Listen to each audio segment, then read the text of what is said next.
প্রিয় শিক্ষার্থীরা, তোমরা যে যেখানে আছো আশা করি ভালো আছো। আমিও ভালো আছি। অনেকদিন তোমাদের ক্লাস নিতে পারি নাই। আজ হাতিমা উচ্চ বিদ্যালয়ে অনলাইন ক্লাসের কার্যক্রম চালু করেছেন, এই জন্য প্রধান শিক্ষিকাকে ধন্যবাদ জানাচ্ছি। আমরা চেষ্টা করব তোমাদের অনলাইন ক্লাসের মাধ্যমে আমাদের পড়াশোনার যতটুকু যতটুকু ল্যাব থাকবে আমরা এগুলো পূরণ করব। প্রিয় শিক্ষার্থীরা, তোমরা যারা অনলাইনে ক্লাস করছো তাদেরকে আমি স্বাগত জানাচ্ছি। আজ বিশ্বব্যাপী যে করোনা ভাইরাস সংক্রমণের কারণে আমাদের শিক্ষা কার্যক্রম বিঘ্নিত হচ্ছে, এরপরও আমরা এর মধ্য থেকেও আমাদের ফাতেমা উচ্চ বিদ্যালয়ের অনলাইন ক্লাসের মাধ্যমে আমরা শিক্ষা কার্যক্রমকে আরও দৃঢ়ভাবে চালু করব আশা করি। প্রিয় শিক্ষার্থীরা, আজকে আমরা শুরু করব নবম দশম শ্রেণীর রসায়ন একাদশ অধ্যায় খনিজ সম্পদ এবং জ্বালানি, মানে খনিজ সম্পদ জ্বালানি। আজকে খনিজ সম্পদ নিয়ে তোমাদের এখানে আমি কয়েকটা শিক্ষণফল লিখেছি। শিক্ষণফল হচ্ছে জীবাশ্ম জ্বালানির ধারণা করতে পারবে। 2 নম্বর দেখো পেট্রোলিয়ামের ব্যবহার ব্যাখ্যা করতে পারবে। 3 নম্বর দেখো হাইড্রোকার্বনের শ্রেণী বিভাগ তুমি ব্যাখ্যা করতে পারবে। তাহলে হাইড্রোকার্বনের শ্রেণী বিভাগ ব্যবহার করতে পারবে। তাহলে এসো শিক্ষার্থীরা, আমরা শুরু করি। আমাদের এই অধ্যায়ের বিস্তারিত আমরা আলোচনা করব। আমি চেষ্টা করব যতদূর তোমাদেরকে যত সহজ করে দেয়া, তাই আমি চেষ্টা করব সহজ করে দেয়া। তুমি যদি মনোযোগী হও অবশ্যই তুমি ভালো শিখতে পারবে। আজ আমরা আলোচনা করব জীবাশ্ম জ্বালানি। জীবাশ্ম জ্বালানি কয়লা, তেল, কেরোসিন এগুলো হচ্ছে জীবাশ্ম জ্বালানি। ভূপ্রকৃতি এবং জলবায়ুর যে পরিবর্তন হয়, আর এই পরিবর্তনের কারণে আমরা দেখেছি যে এখানে দেখো আমি একটা ছবি এঁকেছি। এই ছবিতে শিলা স্তর আছে, বিভিন্ন যে স্তরগুলো আছে মাটির ভূপৃষ্ঠে যে আমাদের যে স্তরগুলো আছে, এই স্তরগুলোতে দেখো আমরা এই স্তরে ভূপ্রকৃতি এবং জলবায়ু যখন পরিবর্তন হয়, এই পরিবর্তনের সাথে সাথে এই যে তোমার মাটির নিচে যে শিলাখণ্ড আছে, 2 শিলাখণ্ডের নিচে যখন আটকা পড়ে যায় উদ্ভিদ এবং প্রাণীগুলো, যখন উদ্ভিদ এবং প্রাণীগুলো আটকা পড়ে যাচ্ছে, আটকা পড়ার কারণে দেখবে যে এই 2 খণ্ডের মধ্যে যখন আটকা পড়ে যাচ্ছে তখন একটা উচ্চ চাপ আর উচ্চ তাপ হয়। আর উচ্চ তাপ এবং উচ্চ চাপের কারণে আমরা দেখেছি যে উচ্চ তাপ এবং উচ্চ চাপের কারণে আমাদের এখানে অক্সিজেনের অনুপস্থিতিতে, তার মানে কি বায়ুতে কোনো অক্সিজেন থাকবে না, এখানে বায়ুর অনুপস্থিতিতে তখন এই উদ্ভিদ এবং প্রাণীগুলো জীবাশ্ম জ্বালানিতে পরিণত হবে। প্রিয় শিক্ষার্থীরা, আশা করি জীবাশ্ম জ্বালানিটা কি সেটা তোমরা ধারণা করতে পেরেছো যে জীবাশ্ম জ্বালানি। তাহলে দেখো উদ্ভিদ থেকে যখন যে আমরা যেটা পাবো সেটা হচ্ছে কয়লায় রূপান্তরিত হয়, যখন হাজার হাজার বছর এটা আটকা পড়ে থাকে। তাহলে হাজার হাজার বছর আটকে থাকার পরে এইগুলো কিন্তু অটোমেটিক্যালি জীবাশ্ম জ্বালানিতে পরিণত হয়ে যাবে।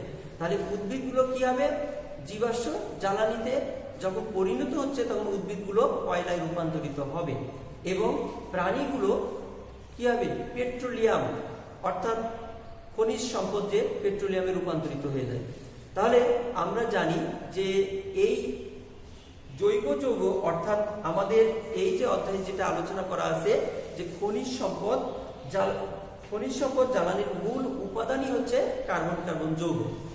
প্রিয় শিক্ষার্থীরা, তোমরা মনে রাখবে যে জ্বালানির মূল উপাদানই হচ্ছে কার্বন যৌগ। তাহলে কার্বন যৌগ যদি হয় তাহলে আমরা জানি যে পেট্রোলিয়াম, যেটা প্রাণী সত্তা যেগুলো হচ্ছে পেট্রোলিয়ামে রূপান্তরিত হচ্ছে, এই পেট্রোলিয়ামই কিন্তু এক ধরনের হাইড্রোকার্বন যৌগ। হাইড্রোকার্বনের একটা মিশ্রণ বলা হয়। এতে হাইড্রোকার্বন ছাড়াও কিছু জৈব যৌগ বিদ্যমান আছে। আমরা আজকে শিখব যে এই পেট্রোলিয়াম, দেখো এই পেট্রোলিয়ামের বিভিন্ন অংশের কিছু ব্যবহার আমরা শিখব। এখানে কত কার্বন যুক্ত, কত কার্বন বিশিষ্ট, আমরা এগুলো নিয়ে একটু আলোচনা করি। প্রথমে আমরা আসি পেট্রোলিয়াম গ্যাস। দেখো পেট্রোলিয়াম গ্যাস এই উপাদানগুলো কিন্তু আমরা ভূপৃষ্ঠ থেকে আমাদের তুলে আনতে হবে, উত্তোলন করতে হবে। তাহলে বিভিন্ন রকম যন্ত্রপাতি লাগবে, বিভিন্ন উপাদান লাগবে, তারপরে তো আমরা সেগুলো পাবো।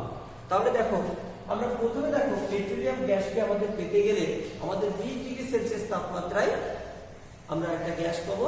সেই গ্যাসটাকে আমরা বলবো কি পেট্রোলিয়াম গ্যাস। এখানে দেখো 2 ভাগ পেট্রোলিয়াম গ্যাস থাকবে, শতকরা 2 ভাগ পেট্রোলিয়াম গ্যাস থাকবে।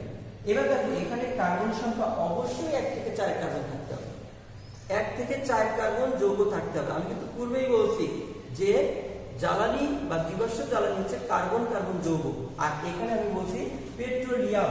এই পেট্রোলিয়াম মূলত এক ধরনের হাইড্রোকার্বনের মিশ্রণ, এর মধ্যে কিছু যৌগ থাকতে পারে। তাহলে হাইড্রোকার্বন, হাইড্রোকার্বন মানে কি? হাইড্রোজেন এবং কার্বন দ্বারা গঠিত যৌগই হচ্ছে হাইড্রোকার্বন। হাইড্রোজেন ও কার্বন দ্বারা গঠিত যৌগই হাইড্রোকার্বন।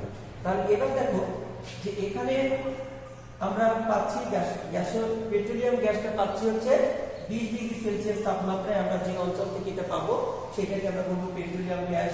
তারপরে দেখো 2 ভাগ এখানে শতকরা পেট্রোলিয়াম গ্যাস থাকতে হবে এই উপাদানের মধ্যে। এখানে কার্বন সংখ্যা থাকবে 1 থেকে 4 কার্বন। এটা ব্যবহার করা হিসাবে এলপিজি গ্যাস হিসাবে আমরা জ্বালানির কাজে ব্যবহার করতে পারি। 2 নম্বর দেখো গ্যাসোলিন। এই গ্যাসোলিনটা আমরা পাবো 21 থেকে 70 ডিগ্রি সেলসিয়াস তাপমাত্রায়। যদি আমরা এটা পেয়ে থাকি, যে উপাদানটা আমরা পাবো সেটাকে আমরা বলবো গ্যাসোলিন বলে। এখন গ্যাসোলিনের মধ্যে শতকরা 5 ভাগ পেট্রোল থাকবে, শতকরা 5 ভাগ পেট্রোল থাকবে। এরপরে দেখো এখানে কার্বন সংখ্যা থাকবে 5 থেকে 10 কার্বন সংখ্যা। তাহলে 5 থেকে 10 কার্বন সংখ্যা থাকবে। এটা ব্যবহার করা হয় প্রাইভেট কার, মাইক্রোবাস, ইঞ্জিনের জ্বালানি হিসাবে আমরা এটা ব্যবহার করতে পারি। এরপর দেখো 3 নম্বর দেখো ন্যাপথা। ন্যাপথাকে পাওয়ার জন্য আমাদের তাপমাত্রা দিতে হবে 71 থেকে 120 ডিগ্রি সেলসিয়াস তাপমাত্রা। তাহলে 71 থেকে 120 ডিগ্রি সেলসিয়াস তাপমাত্রা দিলে আমরা ন্যাপথা পাবো। এই ন্যাপথাতে দেখো 10 ভাগ ন্যাপথা থাকবে, শতকরা 10 ভাগ ন্যাপথা থাকবে, এবং এখানে কার্বন সংখ্যা থাকবে 7 থেকে 14 কার্বন, অর্থাৎ হাইড্রোকার্বন। এটা কিন্তু মনে রাখবে যে হাইড্রোজেন এবং কার্বন দ্বারা গঠিত যৌগই হচ্ছে হাইড্রোকার্বন। তাহলে আমার কার্বন সংখ্যার উপরে এখানে কিন্তু বলা হয়েছে। আমি প্রিয় শিক্ষার্থীরা, আমি কিন্তু পূর্বে তোমাদেরকে বলেছি যে এই জীবাশ্ম জ্বালানি হচ্ছে কার্বন কার্বন যৌগ। তাহলে এখানে তোমাকে কার্বন সবচেয়ে গুরুত্বপূর্ণ। তাহলে এখানে দেখো যে এইটা সাধারণত ব্যবহার করা হয় একটা জ্বালানি হিসাবে, পেট্রোল জ্বালানি এবং বিভিন্ন রকম পেট্রোকেমিক্যালে এগুলো ব্যবহার করা হয়ে থাকে। এবার আমরা আসি কেরোসিন। কেরোসিন দেখো আমরা যে কেরোসিনটা পাই, এই কেরোসিন মূলত 121 থেকে 170 ডিগ্রি সেলসিয়াস তাপমাত্রায় পেতে হবে। 121 থেকে 170 ডিগ্রি সেলসিয়াস তাপমাত্রা যদি আমি পেয়ে থাকি, তাহলে এখানে আমরা বলতে পারবো এটাকে কেরোসিন। এখানে দেখো শতকরা 13 ভাগ থাকবে কেরোসিন। শতকরা কত ভাগ থাকবে? 13 ভাগ। এবার দেখো এখানে কার্বন সংখ্যা হচ্ছে 16 থেকে 20 পর্যন্ত। তাহলে 16 থেকে 20 পর্যন্ত যে কার্বন সংখ্যা থাকবে, এই 16 থেকে 20 পর্যন্ত কার্বন সংখ্যা থাকলে এটাকে আমরা বলবো কেরোসিনে থাকবে হচ্ছে 11 থেকে 16। এটা 11 থেকে 16 হবে। তাহলে দেখো 11 থেকে 16 যে কার্বন থাকবে, এই 11 থেকে 16 কার্বন থাকলে আমরা এটাকে বলবো কেরোসিন বলবো। এবং দেখো যে ডিজেল তেল 171 থেকে 270 ডিগ্রি সেলসিয়াস তাপমাত্রা যখন আমরা পাবো, তখন সেটাকে আমরা বলবো ডিজেল তেল। ডিজেল তেলে দেখো এখানে শতকরা 20 ভাগ ডিজেল থাকবে। এখানে কার্বন সংখ্যা থাকবে 16 থেকে 20 কার্বন। তাহলে 16 থেকে 20 কার্বন যদি থাকে, তাহলে সেগুলোকে আমরা ডিজেল তেল বলবো। এটা জাহাজের জ্বালানি হিসাবে ব্যবহার করা হয় ডিজেল তেল। এছাড়াও আমরা জানি বিটুমিন পাওয়া যায়, লুব্রিকেটিং তেল পাওয়া যায়। যেমন বিটুমিন হচ্ছে 340 ডিগ্রি সেলসিয়াস তাপমাত্রায় পাওয়া যায়, যেটা রাস্তায় আমরা পিচ হিসাবে ব্যবহার করে থাকি।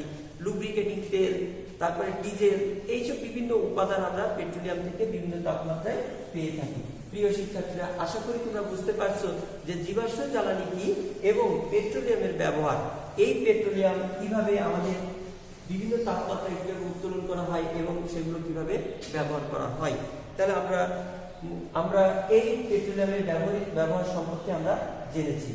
এখন আমরা প্রিয় শিক্ষার্থীরা, তাহলে তোমরা অবশ্যই যদি তোমরা এইভাবে নোট করে রাখো, এইভাবে যদি তোমরা ভালো করে ধারাবাহিকভাবে পড়ো, তাহলে তোমাদের যে এমসিকিউ আসবে বা সৃজনশীলের জ্ঞানমূলক প্রশ্ন তুমি কিন্তু অ্যান্সার করতে পারবে অতি সহজে। তাহলে প্রিয় শিক্ষার্থীরা, তোমরা এটা উঠিয়ে নাও। আমরা এখন যাব হাইড্রোকার্বনের শ্রেণী বিভাগ। তাহলে আমরা শিখবো এখন হাইড্রোকার্বনের শ্রেণী বিভাগ। তাহলে হাইড্রোকার্বনের শ্রেণী বিভাগ, তোমরা তো জানো যে হাইড্রোকার্বন বলা হয় হাইড্রোজেন ও কার্বন দ্বারা গঠিত যৌগকে হাইড্রোকার্বন বলে। তাহলে এখানে তোমরা জানো যে হাইড্রোকার্বন বলা হচ্ছে যে হাইড্রোজেন এবং কার্বন দ্বারা গঠিত যৌগকে আমরা হাইড্রোকার্বন বলি। তাহলে হাইড্রোকার্বন এর শ্রেণী বিভাগ করবো আমরা। এখন আমরা এই শ্রেণী বিভাগ করবো। শ্রেণী বিভাগ আমরা লিখবো, প্রথমে লিখবো হাইড্রোকার্বন। তাহলে প্রিয় শিক্ষার্থীরা, তোমরা একটু সংজ্ঞাটা লিখে দাও। সংজ্ঞাটা লিখো যে হাইড্রোজেন ও কার্বন দ্বারা গঠিত যৌগকে হাইড্রোকার্বন বলে। আমি প্রথমে সংজ্ঞাটা একটু লিখে রাখি। হাইড্রোজেন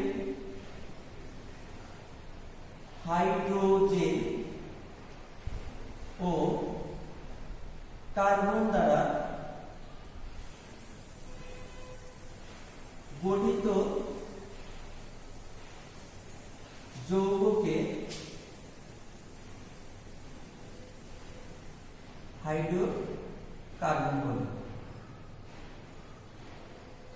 প্রিয় শিক্ষার্থীরা, আমরা যে বিষয়টা নিয়ে আলোচনা করবো হাইড্রোকার্বনের শ্রেণী বিভাগ নিয়ে। তাহলে হাইড্রোকার্বনের শ্রেণী বিভাগ তোমরা এখানে তোমরা এখানে লিখে নাও। প্রথমে লেখো হাইড্রোকার্বন।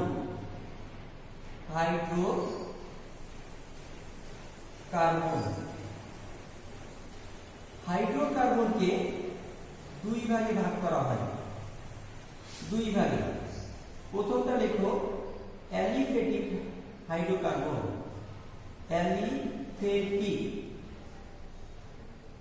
Aliphatic hydrocarbon. এখানে তারপরে লেখো অ্যারোমেটিক হাইড্রোকার্বন।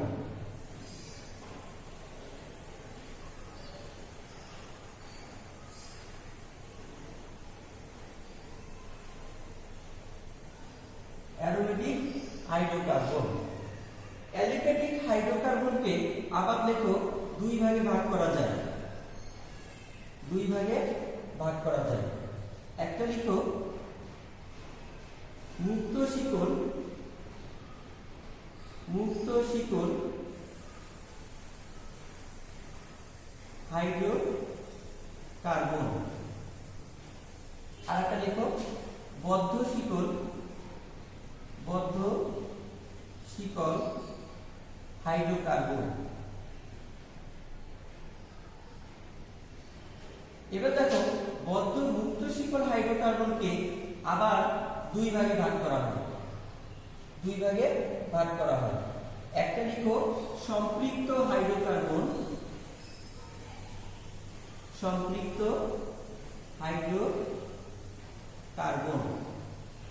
দুই নম্বর লেখো অসম্পৃক্ত হাইড্রোকার্বন।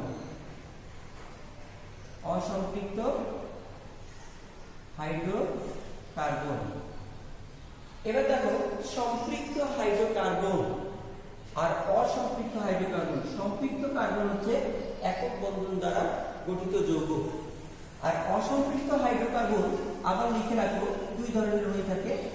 একটা লিখো অ্যালকিন। দুই নম্বর লিখো অ্যালকাইল।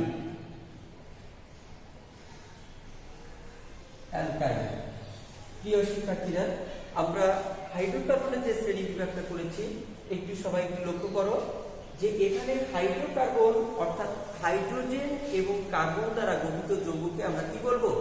হাইড্রোকার্বন বলবো। তাহলে দেখো যে হাইড্রোকার্বন যৌগ অর্থাৎ আমরা এই হাইড্রোকার্বন যৌগকে দুই ভাগে ভাগ করা হয়েছে। একটা হচ্ছে অ্যালিফেটিক হাইড্রোকার্বন আর একটা হচ্ছে অ্যারোমেটিক হাইড্রোকার্বন। অ্যালিফেটিক হাইড্রোকার্বন হচ্ছে যে সকল কার্বন এবং হাইড্রোজেন দ্বারা গঠিত যে যৌগগুলো আছে, যে যৌগ সমূহ আছে, তারা মুক্ত শিকল হতে পারে, বদ্ধ শিকল হতে পারে, শাখাযুক্ত শিকল হতে পারে।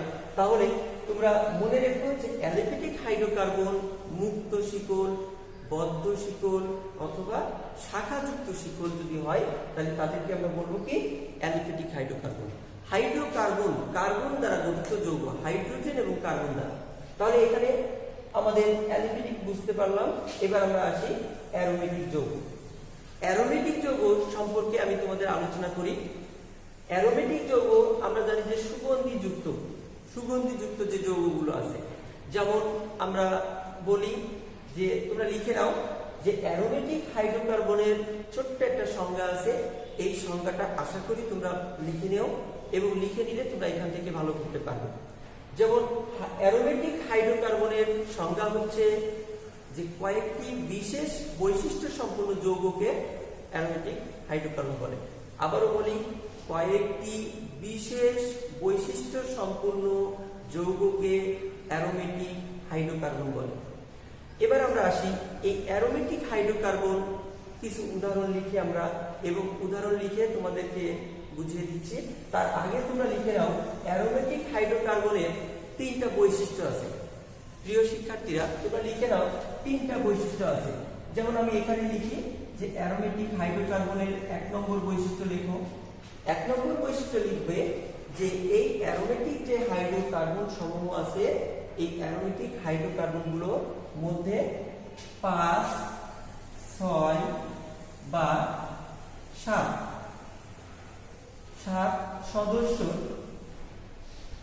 সদস্য সমতলীয় চক্রীয় যৌগ, মানে সমতলীয় চক্রীয় যৌগ 1 নম্বর।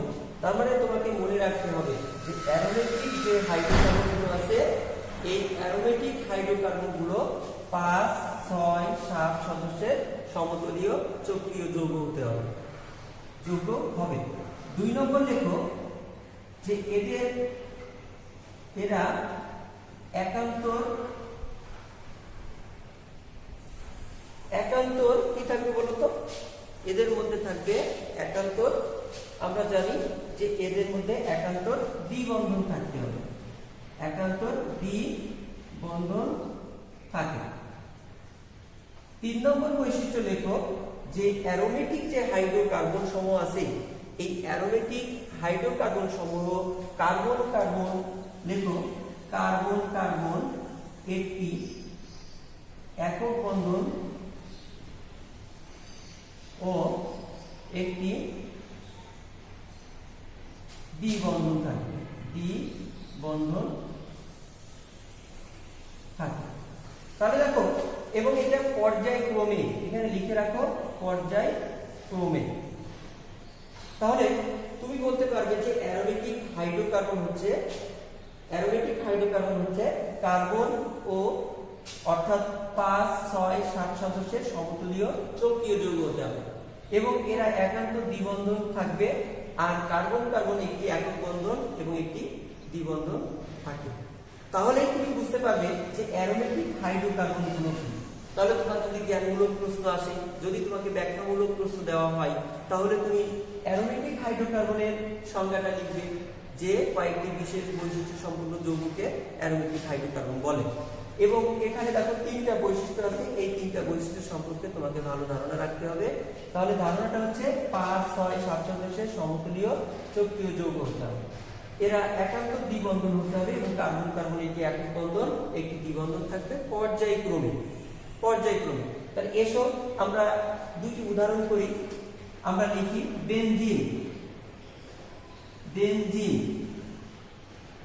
বেনজিনের সংকেত C6H6, এটা হচ্ছে বেনজিন। তাহলে বেনজিনের সংকেতটা লিখো এবং এবার দেখো বলছে সমতলীয় চক্রীয় যৌগ অর্থাৎ 6টি বাহু দ্বারা গঠিত। তাহলে এখানে আমরা যে কোনো একটা সংখ্যা হতে হবে। তাহলে আমরা এখন এটা লিখি 6টি বাহু, 2টা 3টা 4টা 5টা 6টা। দেখো 6টা বাহু আমরা এখানে উপস্থাপন করলাম এবং এই 6টা বাহুতে যেহেতু আমরা জানি হাইড্রোকার্বন, কারণ এখানে হাইড্রোজেন আর কার্বন ছাড়া কিছু থাকবে না, তাহলে এখানে আমরা কার্বন লিখি, কার্বন 1, 2, 3, 4, 5, 6। দেখো 6টা কার্বন লিখলাম।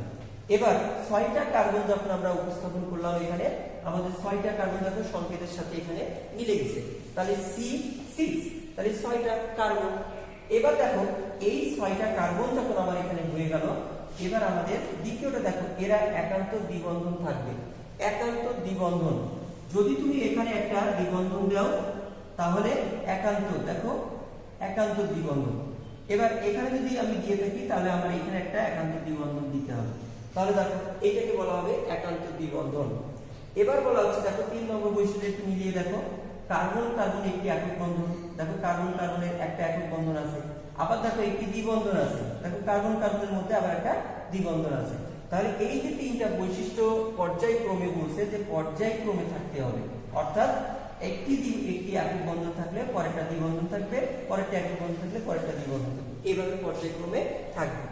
প্রিয় শিক্ষার্থীরা, আশা করি অ্যারোমেটিক যৌগের তোমরা বৈশিষ্ট্যগুলো ভালো করে বুঝতে পারছো।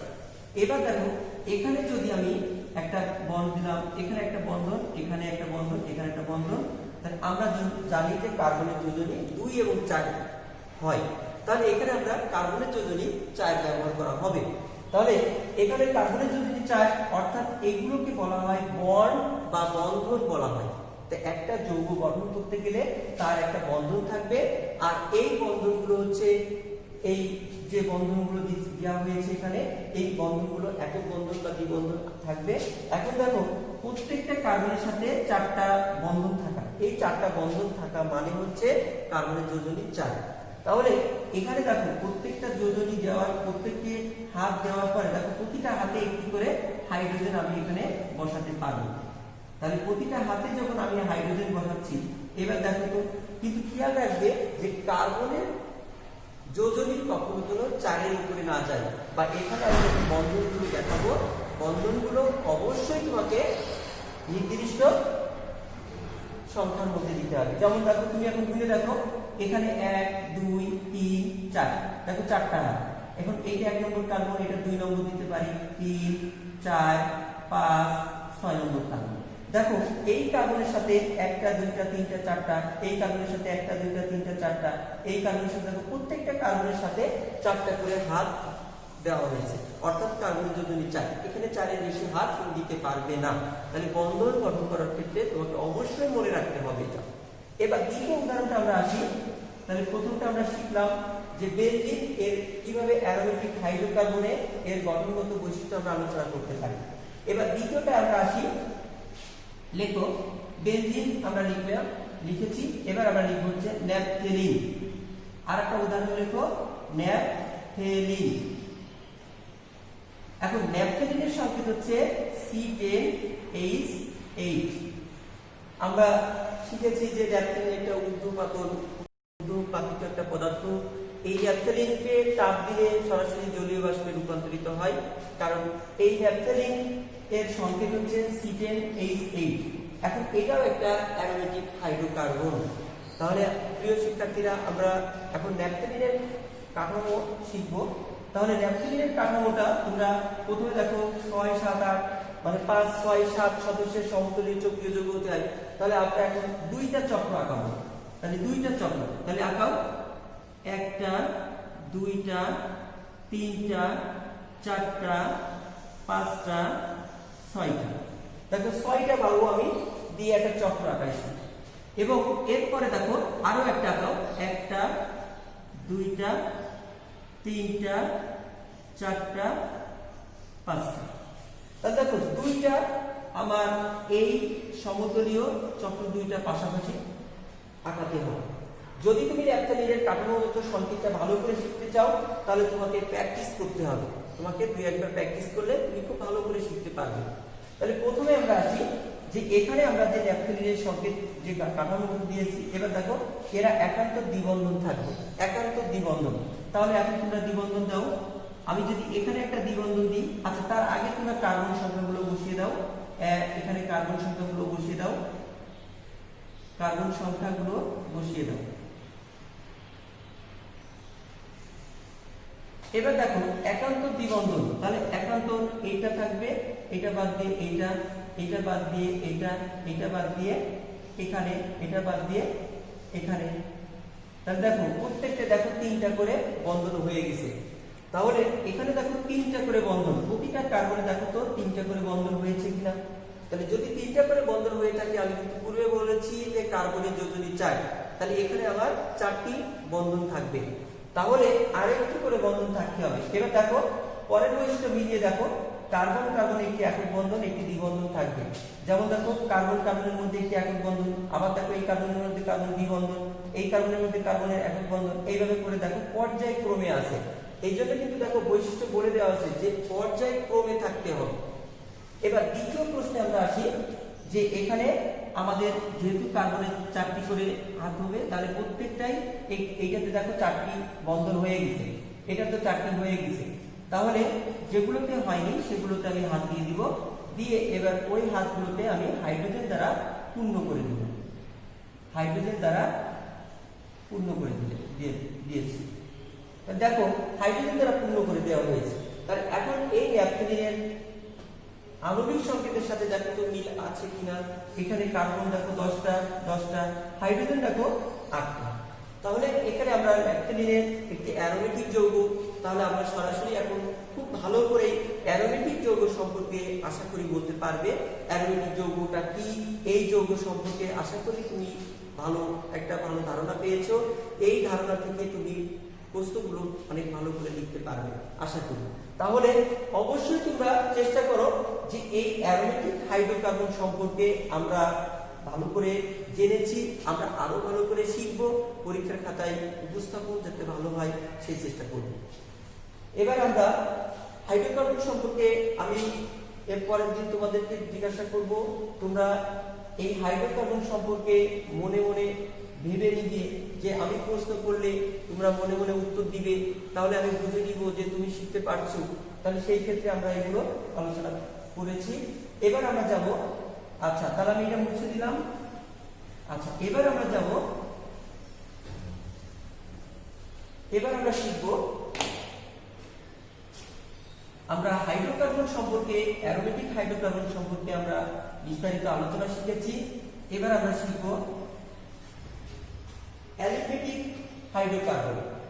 অ্যালিফেটিক হাইড্রোকার্বন আমি পূর্বে তোমাদের সংজ্ঞাটা বলেছি যে অ্যালিফেটিক হাইড্রোকার্বন হচ্ছে মুক্ত শিকল থাকতে হবে, বদ্ধ শিকল থাকতে হবে, অথবা তোমার শাখাযুক্ত শিকল থাকতে হবে।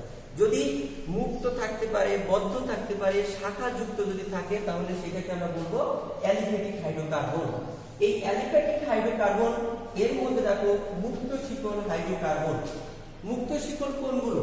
যে সকল হাইড্রোকার্বনে কার্বন কার্বনের মধ্যে যে বন্ধন গঠন করে, অর্থাৎ বন্ধন গঠন করে তাদের মধ্যে যে বন্ধন গঠিত হয়, সেগুলো হচ্ছে মুক্ত শিকল হাইড্রোকার্বন। এই মুক্ত শিকল হাইড্রোকার্বনের মধ্যে সম্পৃক্ত হাইড্রোকার্বন আর অসম্পৃক্ত হাইড্রোকার্বন আছে। তাহলে আমরা আজকে তোমাদের আলোচনা করব সম্পৃক্ত হাইড্রোকার্বন সম্পর্কে। যেহেতু আমরা জানি জীবাশ্ম জ্বালানি একটা অনেক বড় একটা অধ্যায়, এই বড় অধ্যায়কে কিভাবে আমরা সংক্ষেপে ছোট করে আমাদের নবম দশম শ্রেণীর জন্য আমরা ভালোভাবে যাতে আয়ত্তে আনতে পারি, সেই রকম তোমাদের চেষ্টা করতে হবে। আমি চেষ্টা করব যে তোমাদেরকে এই অধ্যায়টা আমি আমার পক্ষ থেকে যথেষ্ট চেষ্টা করব তোমাদের বোঝাতে। এই হাইড্রোকার্বন অনেক বড় একটা আলোচনার সাপেক্ষে, কিন্তু এই ক্লাসটা আমি অনেক সংক্ষেপে তোমাদের নেওয়ার চেষ্টা করছি যাতে তোমরা বুঝতে পারো। এখন আমরা আলোচনা করব সম্পৃক্ত হাইড্রোকার্বন। লেখো সম্পৃক্ত হাইড্রোকার্বন। সম্পৃক্ত হাইড্রোকার্বন। সম্পৃক্ত হাইড্রোকার্বন কাকে বলে? সম্পৃক্ত হাইড্রোকার্বন হচ্ছে যে সকল হাইড্রোকার্বনে কার্বন কার্বনের সাথে যখন একক সমযোজী বন্ধন গঠিত হবে এবং ওই কার্বনের অবশিষ্ট যে এগুলো থাকবে, যোজনীগুলো থাকবে, সেগুলোকে হাইড্রোজেন দ্বারা পূর্ণ করতে হয়। তাহলে হাইড্রোজেন দ্বারা যখন পূর্ণ করতে হয়, তাহলে এই ধরনের যৌগগুলোকে আমরা বলবো সম্পৃক্ত হাইড্রোকার্বন। তাহলে সম্পৃক্ত হাইড্রোকার্বনের মধ্যে উদাহরণ হচ্ছে অ্যালকেন। অ্যালকেন এটা হচ্ছে সম্পৃক্ত হাইড্রোকার্বন। অর্থাৎ মনে রাখবে এখানে অবশ্যই একক বন্ধন থাকবে, একক বন্ধন থাকবে। তাহলে অ্যালকেন যৌগসমূহ অর্থাৎ সম্পৃক্ত হাইড্রোকার্বন এর একটা উদাহরণ আমি লিখছি অ্যালকেন যৌগ। এই অ্যালকেন যৌগের মধ্যে একক বন্ধন বিদ্যমান থাকে। এবার আমরা এর বিস্তারিত আমরা জানবো। লেখো অ্যালকেনের সাধারণ সংকেত। অ্যালকেনের সাধারণ সংকেত CnH2n+2। এটা হচ্ছে অ্যালকেনের সাধারণ সংকেত। নামকরণের ক্ষেত্রে আমরা জানি একার দিয়ে করতে হয়। তাহলে এখানে n এর মান তুমি বসাবে 1 2 3 4 5 এভাবে করে পর্যায়ক্রমে তুমি n এর মান বসাতে পারবে। এই অ্যালকেন যৌগ অর্থাৎ সম্পৃক্ত হাইড্রোকার্বন সমূহকে 10টি যৌগ আমরা এখানে লিখব। এই 10টি যৌগ তোমরা লিখে নাও এবং এই 10টি যৌগ নিয়ে আমরা এখন আলোচনা করব। প্রথম যৌগটা লিখো মিথেন, অর্থাৎ আমাদের প্রথম যৌগটা হবে মিথেন। তারপরে লিখো ইথেন,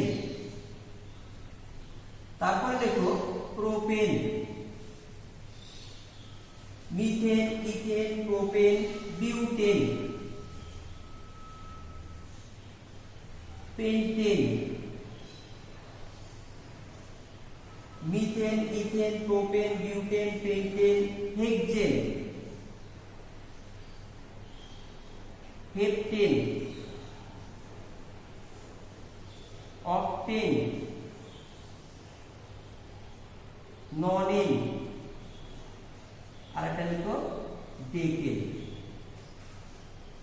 শিক্ষার্থীরা তোমরা এবার দেখো যে আমাদের অ্যালকেন যৌগগুলোকে আমরা এখানে দেখো তোমরা সহজে মনে রাখতে পারবে যে এখানে অ্যালকেন একার আছে। তাহলে তুমি একার দিয়ে এখানে কিন্তু সবগুলো দেখো সবগুলোই একার আছে।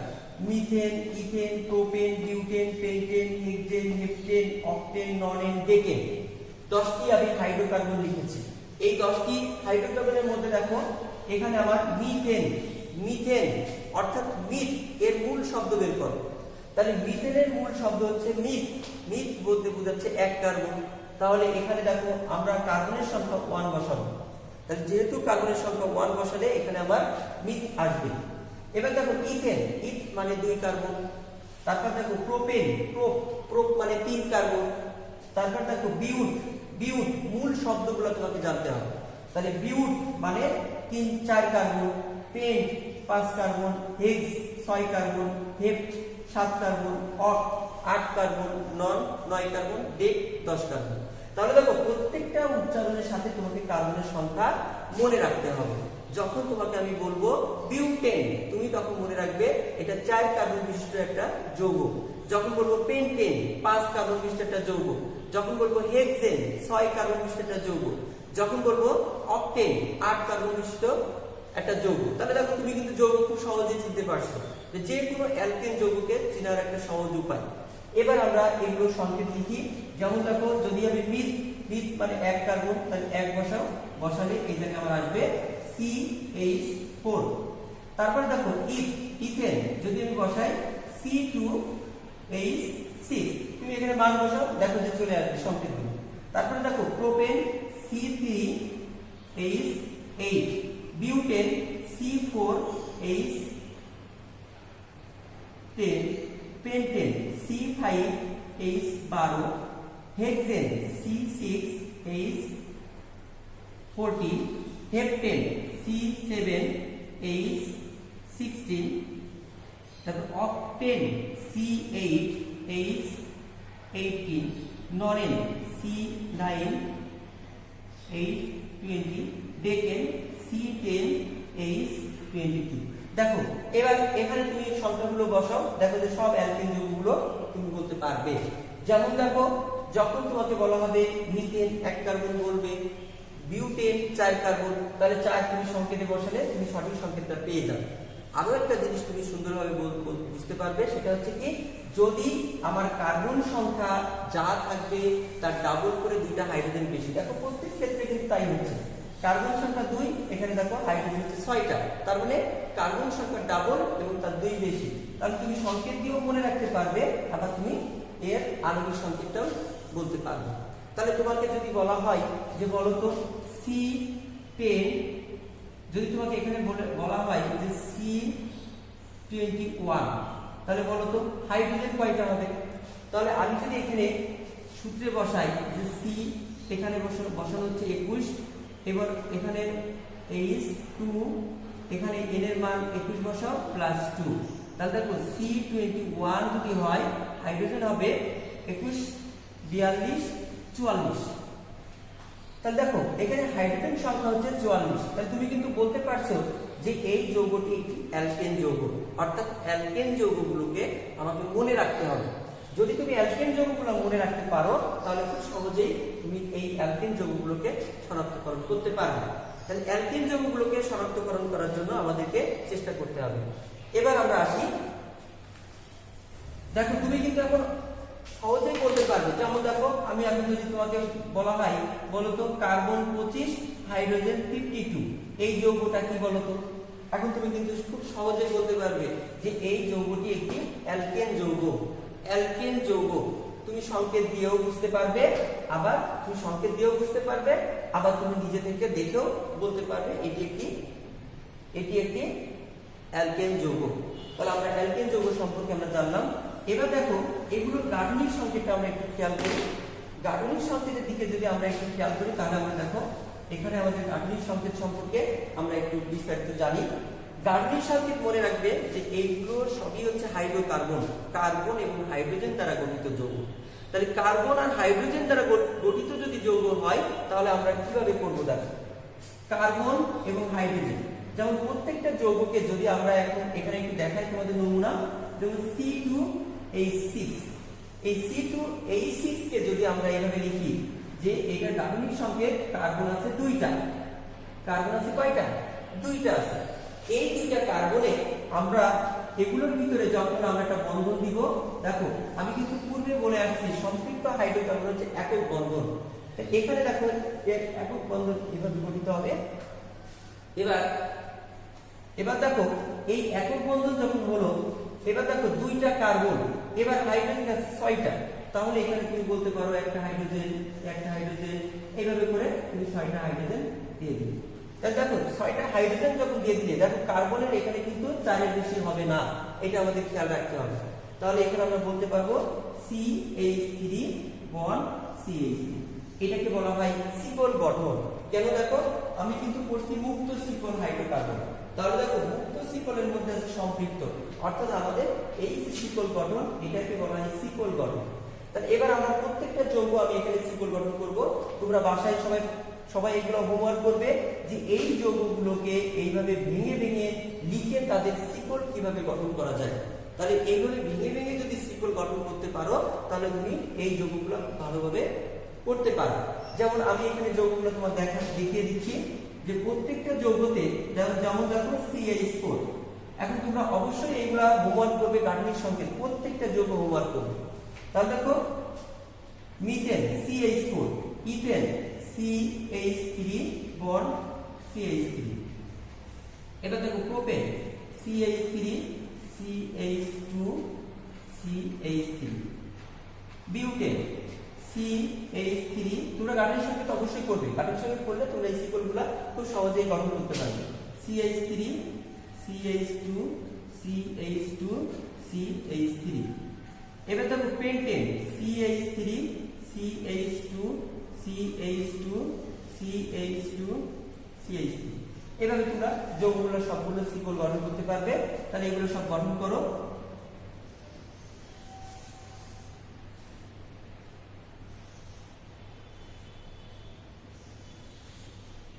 এভাবে তোমরা সবগুলো এইভাবে গঠন করবে। তাহলে দেখো তুমি যদি এগুলো সবগুলো গঠন করতে পারো তাহলে তুমি শিকল গঠন খুব সহজেই ধরতে পারবে, এবং এই শিকলগুলোকেই আমরা বলবো মুক্ত শিকল যৌগ। তাহলে এগুলোই হচ্ছে মুক্ত শিকল যৌগ। এগুলো তোমরা সবাই লেখো, এগুলো লিখলে তুমি তোমার হোম টাস্ক এবং হোমওয়ার্কটা তুমি সহজে ধরতে পারবে। তাহলে সহজে ধরতে পারলে দেখো এগুলো তুমি সহজেই ধরতে পারবে। তাহলে এভাবে আমাদের যৌগগুলো গঠিত হবে। তাহলে প্রত্যেকটা যৌগ প্রত্যেকটা যৌগ দেখো ভিতরে এই যে মূলকগুলো আছে CH2 যে মূলকগুলো আছে এইগুলোকে আমরা বলবো মিথিলিন মূলক। এগুলোকে আমরা বলবো কি মিথিলিন মূলক।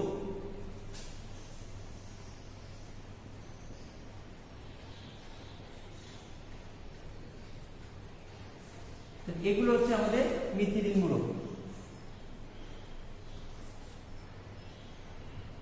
এগুলো হচ্ছে মিথিলিন মূলক। যখন শেষেরটা করো শেষেরটা দেখো বড় একটা যৌগ হবে CH3 এক carbon 2 carbon 3 carbon 4 carbon 5 carbon 6 carbon 7 carbon 8 carbon 9 carbon 10 carbon. দেখো আমাদের এই পুরো যৌগগুলোকে আমরা অ্যালকেন যৌগ বলবো। অ্যালকেন যৌগের নামকরণের ক্ষেত্রে আমাদের মনে রাখতে হবে যৌগগুলো কিভাবে গঠিত হয় সেটা মনে রাখতে হবে, যৌগগুলো কিভাবে আসছে সেটা মনে রাখতে হবে। এবার দেখো আমরা আমাদের সম্পৃক্ত হাইড্রোকার্বন সম্পর্কে আমরা এই আলোচনা করে আমরা আজকে অ্যালকেন যৌগের শিকল গঠন করেছি। তাই শিকল গঠন আমাদেরকে শিখতে হবে। এবার আমরা আসি যে অ্যালকাইল মূলক সম্পর্কে তোমাদের একটু ধারণা দিব আজকে দিয়ে আজকে আমরা অ্যালকাইল মূলক তোমরা লিখো। অ্যালকাইল মূলক সম্পর্কে তোমাদের আমি একটু ধারণা দিয়ে রাখি। অ্যালকাইল মূলক লিখো অ্যালকাইল মূলক। তোমরা সংজ্ঞাটা লিখে রাখো যে অ্যালকেন যৌগ থেকে আমি লিখে দিচ্ছি, লিখে নাও। অ্যালকেন যৌগ থেকে একটি হাইড্রোজেন অপসারণ করলে যে একযোজী মূলকের সৃষ্টি হয়, একযোজী মূলকের সৃষ্টি হয় তাকে অ্যালকাইল মূলক বলে। অ্যালকাইল মূলক বলে। যেমন দেখো আমি একটা উদাহরণ দিই, উদাহরণটা দিয়ে আমরা শেষ করব। যেমন এখানে দেখো C2H6 এটার নাম হচ্ছে ইথেন। এই ইথেন থেকে যদি আমি একটা হাইড্রোজেনকে অপসারণ করি তাহলে দেখো আমার হয়ে যাবে বন্ড CH বা C2H5। দেখো এইটাই হচ্ছে অ্যালকাইল মূলক। যদি আমি এটাকে শিকল আকারে লিখি তাহলে CH2 বন্ড CH3, তাহলে এটাকেই আমরা বলবো অ্যালকাইল মূলক। তাহলে প্রিয় শিক্ষার্থীরা আজকে আমরা অ্যালকাইল মূলক সম্পর্কে আমরা আংশিক একটু ধারণা নিয়ে রাখছি। নেক্সট ক্লাস আশা করি তোমরা রেগুলার ক্লাসগুলো দেখবে, তাহলে তোমরা আশা করি আমাদের যে এই খনিজ সম্পদ যে জীবাশ্ম যে অধ্যায়টা তোমরা অনেক ভালো করতে পারবে। তবে আমার এই ক্লাসগুলো খুব গুরুত্ব সহকারে তোমাদেরকে ধারাবাহিকভাবে মূল্যায়ন করতে হবে। অবশ্যই আমি চেষ্টা করব তোমাদের জৈব যৌগ সম্পর্কে ভালো ধারণা দিয়ে ভালো শিখাতে আমি চেষ্টা করব। তাহলে প্রিয় শিক্ষার্থীরা তোমরা নেক্সট ক্লাস এর পরের যে ক্লাসটি হবে অবশ্যই তোমরা দেখবে। আর এই ক্লাসে আমরা যাবতীয় যা শিখছি এগুলো সবগুলো নোট করে রাখবে এবং এই হোমওয়ার্কগুলো ভালো করে তোমরা করে রাখবে। আমরা যখন স্কুলে ক্লাস শুরু হবে তখন আমরা হোমওয়ার্কগুলো দেখে দিব। আর আমাদের এই যে ধারণা অর্থাৎ আমরা যে বিস্তারিত যে একটা ক্লাস করলাম আজকে, আমরা এই ক্লাসের আলোকে আমরা আরো ভালো করে শিখতে পারবো। পরবর্তী ক্লাসে আমরা আলোচনা করব আমাদের অসম্পৃক্ত হাইড্রোকার্বন সমূহ। অসম্পৃক্ত হাইড্রোকার্বন সমূহের উপর একটা গুরুত্বপূর্ণ ক্লাস নেওয়া হবে। তাহলে প্রিয় শিক্ষার্থীরা আজকে তোমাদের ধন্যবাদ জানিয়ে আজকে আমাদের এই ফাতিমা উচ্চ বিদ্যালয় অনলাইন ক্লাসে তোমাদেরকে ধন্যবাদ জানিয়ে আমি আমার ক্লাস শেষ করছি। সকলকে ধন্যবাদ।